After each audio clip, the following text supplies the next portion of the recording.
Hello guys, welcome back again to my channel bersama saya Hansen di sini dan seperti biasanya setiap harinya saya akan buatkan video seputar cryptocurrency. Apa kabar kalian hari ini semuanya? Semoga dalam keadaan yang baik-baik saja. Teman-teman, kita melihat Bitcoin dalam beberapa hari terakhir cenderung terkonsolidasi dan ini telah sesuai dengan apa yang kita bahas dari mungkin 1 minggu atau 2 minggu yang lalu, di mana saya sampaikan pada saat itu saya expect Bitcoin akan mendapatkan semacam konsolidasi terlebih dahulu sampai pada akhir bulan Oktober atau bahkan bisa saja sampai awal bulan November. Dan untuk sementara itulah yang sedang kita lihat terjadi. Dan kita bakalan bahas di video hari ini kira-kira in terms of price action apa yang bisa kita expect berikutnya, diikuti juga beberapa data di belakang layar yang menurut saya cukup penting untuk kalian ketahui. Jadi stay tune terus sampai akhir video. Nah, sekarang kita bakal mulai dari coin market cap terlebih dahulu. Per hari ini secara global market cap crypto berada di angka 2,31 triliun dolar. Dan kalau misalnya kita melihat top 10 coin sendiri, keadaannya sebenarnya mix, sebagian ada yang hijau, ada juga yang merah.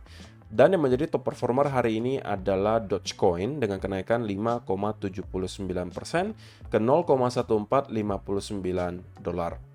So, itu adalah outlook sementara dari beberapa top coin yang ada. Sekarang kita langsung aja masuk ke beberapa data dan berita terbaru hari ini. Nah, yang pertama teman-teman, kita mau melihat untuk minggu ini kira-kira ada event dan data ekonomi penting apa yang perlu kita waspadai. Dan bisa saya sampaikan bahwa minggu ini kita kembali akan mendapatkan beberapa data yang menurut saya sangat krusial. Ditambah lagi teman-teman, perlu kalian ingat tanggal 5 November nanti yang tidak lama lagi kita akan hadapi itu adalah tanggal di mana kita akan mendapatkan election di Amerika Serikat. Dan seminggu sebelum elections, kita bakal mendapatkan beberapa data yang cukup penting di sini, teman-teman. Di tanggal 29 Oktober, kita ubah dulu, teman-teman, ini jamnya supaya lebih gampang kita ngelihatnya. Oke, dimulai dari hari Selasa ya, teman-teman. Ada dua yang terkategori high impact, yaitu adalah CB Consumer Confidence dan juga JOLTS Job Openings. Lagi-lagi ini juga berkaitan dengan tingkat pengangguran dari Amerika Serikat. Jadi di hari Selasa akan ada satu data yang cukup penting. Kemudian di hari Rabu akan ada data GDP quarter on quarter untuk kuartal 3. Diikuti juga Core PCE Prices dan juga ADP Non-Farm Employment Change. Itu juga rata-rata merupakan event yang high impact. Jadi Selasa dan juga Rabu kita mendapatkan ada dua secara sekaligus. Kemudian hari Kamis akan ada data Core PCE Price Index yang diikuti Initial Jobless Claim yang juga bakalan cukup penting untuk dipantau oleh para investor tentunya untuk dapat mengetahui kira-kira apa nih yang bakalan dilakukan oleh The Fed berikutnya.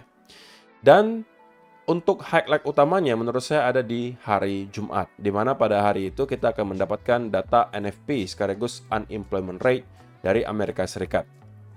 Nah, kalau misalnya teman-teman perhatikan, untuk unemployment rate sendiri itu diekspektasikan masih berada di angka yang sama, yaitu 4,1%, gitu ya.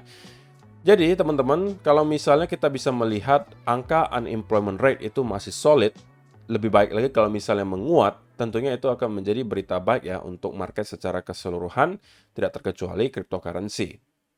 Dan secara overall kalau misalnya kita lihat data di sini, maka bisa kita simpulkan bahwa minggu ini bisa menjadi salah satu minggu yang cukup sibuk gitu ya in terms of data ekonomi, karena mulai dari hari Selasa saja kita sudah mendapatkan ada data yang high impact. Tapi menurut saya volatility-nya baru akan datang mungkin start dari hari Rabu, Kamis, dan juga Jumat. Terutama di hari Jumatnya gitu ya.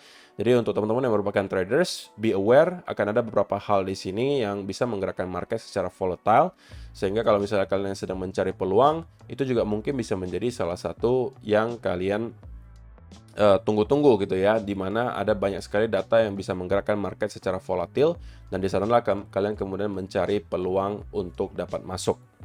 Jadi itu yang pertama, teman-teman. Yang kedua, kita perlu tahu bahwa kenaikan harga Bitcoin itu juga tidak terlepas dari demand dari spot Bitcoin ETF, teman-teman. Dan so far, kita melihat demand dari spot Bitcoin ETF itu terus berlanjut. dan ini telah terjadi selama kurun waktu 2-3 minggu terakhir, di mana ada inflow yang lumayan konsisten, terutama di 1-2 minggu terakhir. Itu rata-rata setiap hari kita mendapatkan ada net flow yang positif. Seingat saya dalam 1-2 minggu terakhir hanya ada 1 hari aja yang net flow-nya itu negatif, tapi sisanya positif dan angkanya rata-rata cukup besar. Nah, tentunya itu merupakan sebuah berita yang baik ya teman-teman, dan kita harapkan ini terus bisa berlanjut supaya bisa mendukung atau mensupport juga Bitcoin yang segera breakout ke all-time high yang baru. Nah, di hari Jumat kemarin, teman-teman, kita kembali melihat BlackRock membeli sebesar 4.371 Bitcoin. Dan sekarang mereka telah memegang kurang lebih 400.000 Bitcoin. Padahal kalau kita tahu, teman-teman, mereka ini baru aktif belum sampai setahun. Spot Bitcoin ETF-nya. Mereka sudah berhasil mengumpulkan kurang lebih 400.000 Bitcoin. Itu adalah angka yang cukup besar, teman-teman. Kemudian Fidelity juga tidak ketinggalan, mereka membeli juga kurang lebih 852. ARK Invest itu juga membeli kurang lebih 501 Bitcoin. Dan so far, teman-teman, kalau misalnya kalian lihat secara datanya di bulan Oktober ya, BlackRock sendiri telah berhasil melakukan pembelian kurang lebih 33.000 Bitcoin. Itu baru BlackRock sendiri, teman-teman, belum hitung lagi yang lain. Dan ingat ya, teman-teman, ini adalah baru setahun pertama. Mereka telah berhasil meraup kurang lebih 400.000 Bitcoin. Itu baru BlackRock ya. Oke, kita anggap secara total 500.000 Bitcoin. Apa yang akan terjadi kalau misalnya demand ini konstan selalu angkanya seperti ini? Maka cepat atau lambat stok Bitcoin yang berada di pasaran tentunya akan berkurang sangat drastis. Dan itu tentunya akan sangat mendukung untuk kita dapat melihat pergerakan Bitcoin yang terus mengalami kenaikan. Sama seperti ketika Gold ETF pada tahun 2004, seingat saya, itu baru di launch. Kemudian kita melihat ada tren bullish yang sangat sustain terjadi di gold. Bertahun-tahun kita melihat gold itu terus mengalami apresiasi tanpa ada semacam konsolidasi atau bear market yang berkepanjangan. Nah, apakah itu juga yang akan kita lihat di Bitcoin kali ini? Ya, who knows gitu ya. Siapa aja mungkin bisa memberikan pendapat. Tapi untuk sementara kita melihat demand dari spot Bitcoin ETF itu cenderung sangat-sangat besar. Dan itu yang kita harapkan terus-menerus terjadi gitu ya.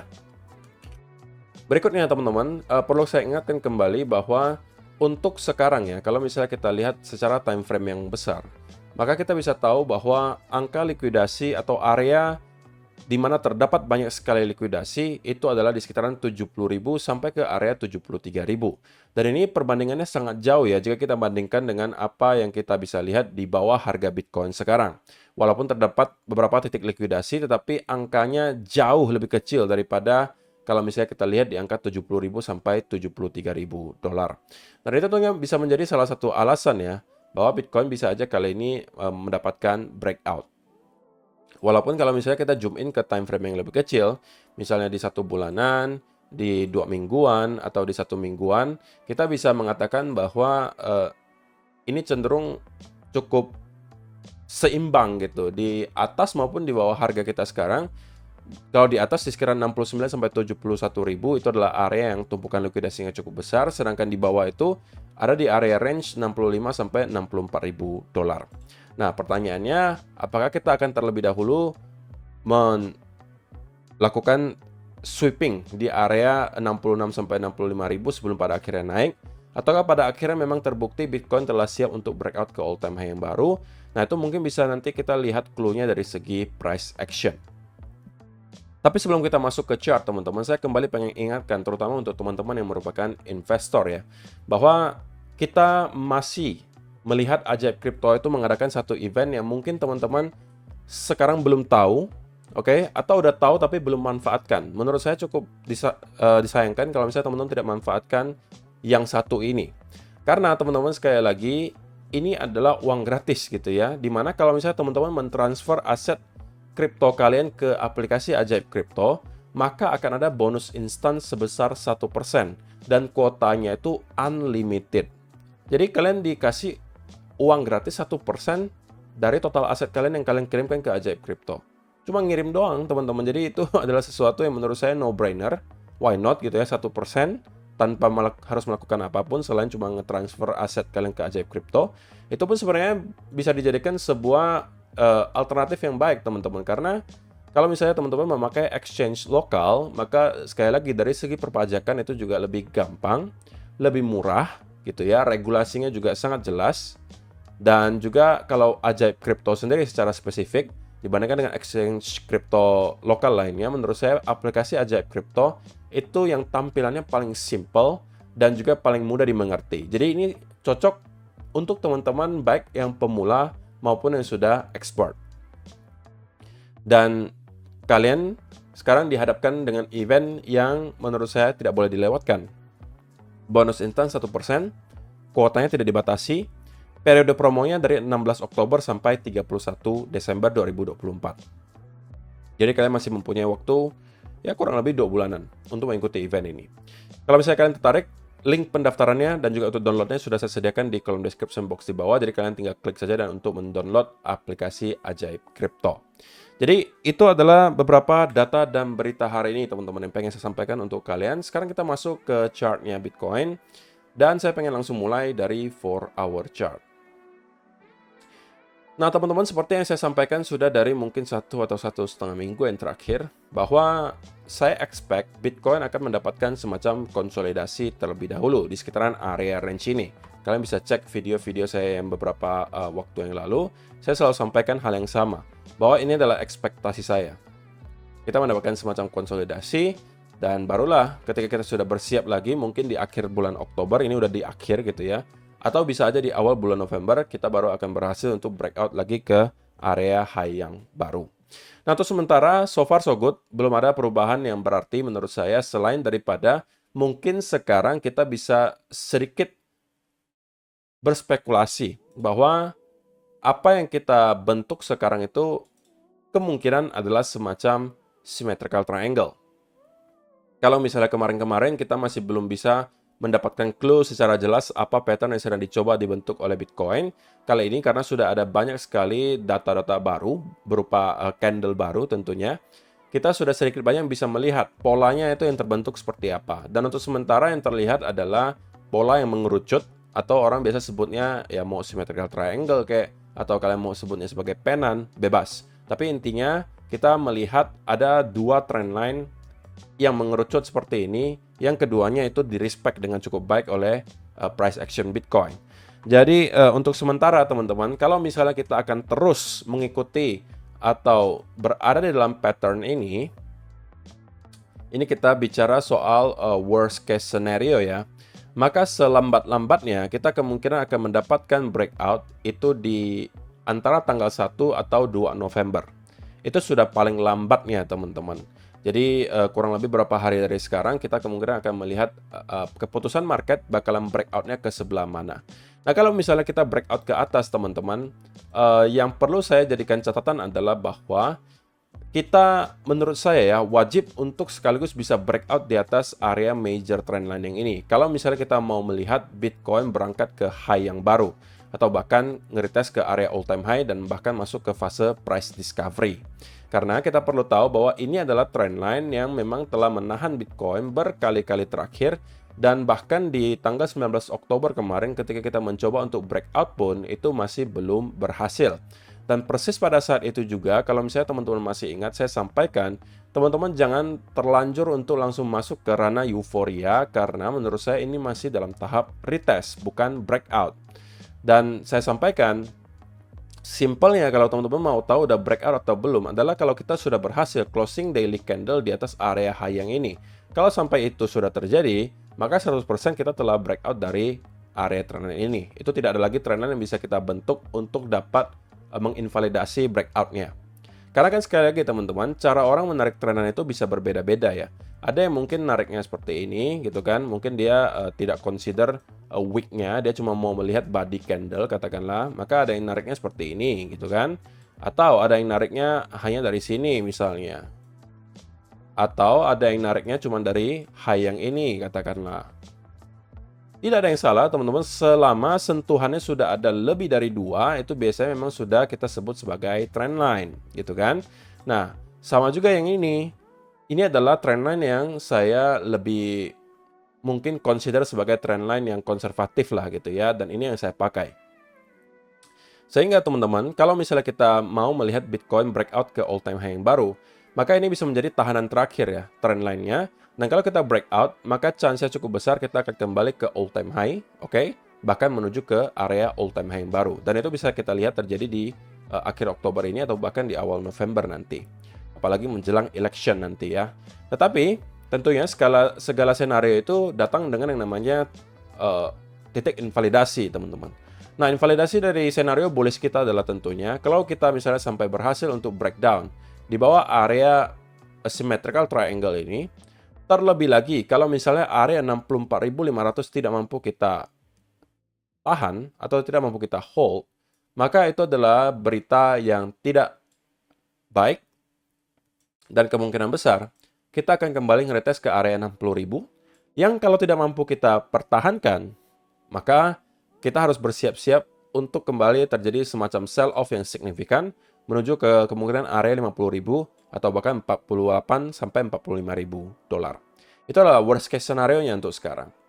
Tapi tentunya itu baru akan datang jika beberapa clue yang saya sebutkan barusan terjadi, yaitu adalah kita tidak berhasil menahan di atas 64.500 dan juga 60.000 dolar.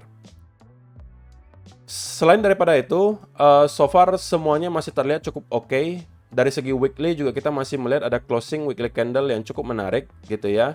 Kita melihat ada percobaan sell off di awal minggu, tetapi menjelang closing weekly kita kemudian mendapatkan closing yang cukup bullish kelihatannya, di mana ada buying pressure yang kemudian datang mendorong, dan kita melihat body candle-nya walaupun merah tapi merahnya tidak tebal. Nah, kita berhasil closing weekly candle 2 candle weekly berturut-turut di atas area 67.000, which is tentunya adalah sebuah berita yang cukup baik. Sekali lagi, tahanan terakhirnya adalah di sekitaran area trendline di sini yang kalau berhasil kita breakout, teman-teman, maka saya rasa chance-nya cukup kuat bahwa kita akan masuk ke ranah price discovery. Jadi mudah-mudahan itu segera terjadi ya, teman-teman. Tapi untuk sementara pergerakan Bitcoin kemungkinan masih akan bergerak sekitaran area symmetrical triangle ini sampai pada akhirnya siap untuk breakout, dan chance-nya untuk sementara lebih besar tentunya adalah breakout-nya ke arah atas karena kita awali symmetrical triangle ini dari tren yang bullish gitu ya. Jadi saya rasa itu aja sih teman-teman yang perlu saya sampaikan di video hari ini. Untuk sementara memang belum ada setup baru yang menurut saya bisa dimanfaatkan untuk Bitcoin. Jadi saya masih akan prefer untuk wait and see terlebih dahulu. Sampai pada akhirnya kalau saya bisa menemukan setup yang rapi dengan risk to ratio yang baik, maka mungkin saya baru akan masuk di sana. Tapi selain daripada itu dan sebelum hal tersebut terjadi, saya akan prefer untuk wait and see terlebih dahulu sampai saya merasa perlu lagi atau melihat lagi ada sesuatu yang menarik.